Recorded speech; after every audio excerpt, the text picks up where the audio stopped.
First to our undercover investigation into babysitters and nannies, and when we first set out to investigate the at-home childcare industry, little did we realise how trusting parents can be and just how often their trust is betrayed, as Adine Cassidy reports. The nightmare nanny from hell. We found out in the first day of surveillance that we had a smoking gun. We really had a problem person. I was stunned. I was absolutely stunned that this person actually got a job as a nanny in the first place. Pick him up there. A child abuser, a cunning thief. They're also professional child carers, sent to family homes with the full backing of specialist nanny agencies, employed to weed out the bad ones. The Dr Jekyll and Mr Hyde persona. During the day, the true colours were revealed. We never saw it. We never saw the angelic nanny. Tonight, Australia's booming at-home childcare industry, from nannies to babysitters. How anyone, it seems, can be sent to your home to care for your children.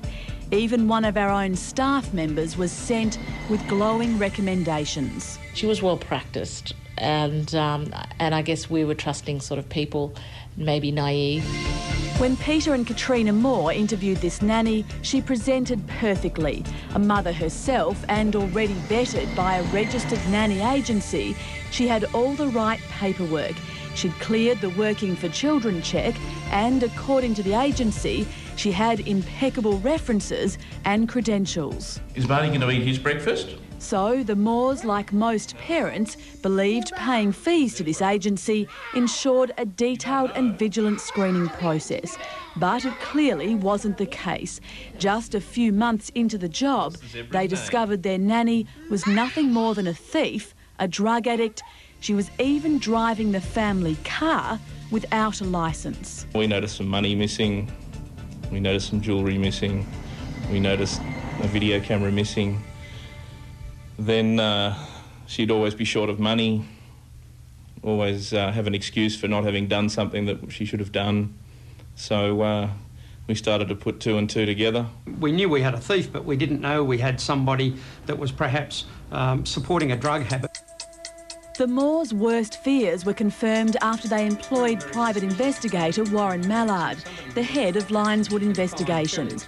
After tailing the nanny for 3 days, he uncovered her shocking double life. Well, it was a lot worse than their worst fears. They thought they had a thief, and in fact they had a drug addict. They had somebody infected with hepatitis C, and this person was, in fact, taking care of their children, their most precious possession. Livid. Words can't describe. Anyone who's got kids would know. You've got a 2 or 3 year old and a 1 or 2 year old, and you leave them in the care of somebody that you feel you've vetted properly and you're paying them good money, and they're not as they seem. With more mothers returning to the workforce, the at-home care industry is booming.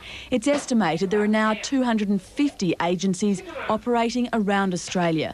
But the problem is it's unregulated, so nobody knows just how many backyard and unscrupulous agencies are in the market, as we uncovered. For the past 2 months, Today Tonight has been conducting its own investigation into agencies which supposedly vet babysitters, childcare workers and nannies. My resume says I worked for a family for the last 2 years as part-time in before and after school care. Previous to that, my only experience was babysitting and a short-term nanny stint in the UK. We sent our producer to 3 different agencies with false references and resume. All 3 agencies tried to contact the referees who were never available, but only one agency decided this wasn't good enough. The other 2, after an initial interview, actually lined up meetings with 4 separate families who were desperate to find the right care. One agency even sent me a certificate saying that I had first aid, I'd been through a child-wise check, I was actually meeting regulations for food handling and hygiene standards. So qualified, we were offered 2 full-time nannying jobs, caring for children under the age of 6, the youngest a 6-month-old newborn. One family even had an autistic child with special needs. That family perhaps saw you because they were feeling desperate, and it's wrong that agencies will put families in that position where they'll send someone who hasn't been properly screened or isn't qualified. Trish Noakes runs Just for Kids, the only agency who decided our reference and referees weren't up to scratch. I think the other agencies, they put themselves at risk, they put the nannies at risk, but most importantly, they put the children at risk.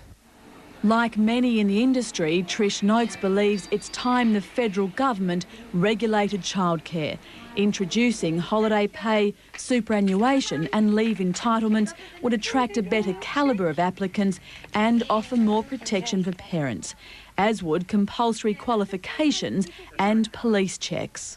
In this case, I think that the Department of Fair Trading ought to be investigating this agency very, very carefully.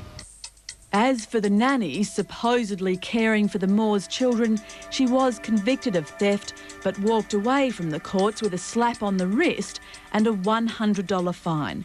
Who's to say she's not at it again? The only saving grace was she didn't hit or abuse the children that we know of, and just the rest of the circumstances we just feel totally ripped off, and she's a bottom feeder basically.